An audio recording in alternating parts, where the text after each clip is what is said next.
This was my first time working out with my girlfriend, and I was pretty satisfied with my performance last night. But just as I was about to continue, a group of federal agents suddenly kicked down my door. I tried to ask what was happening, but an officer immediately slammed me to the ground and slapped handcuffs on me. Before long, the police found a stash of drugs, illegal contraband, and 2 heavy weapons in my house. Fuck is this, Jimbo? Jimmy, it's an AK-47. So no possibility of reduced sentence. I got great lawyers.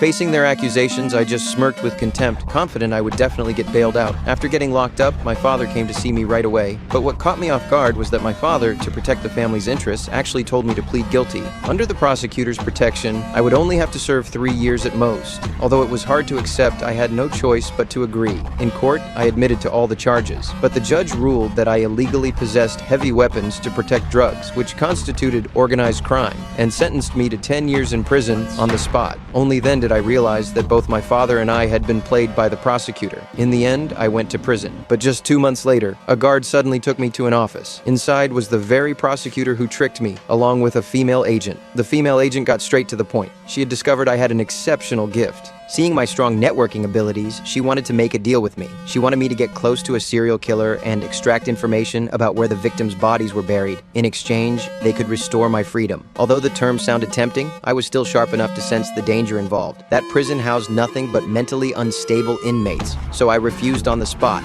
No.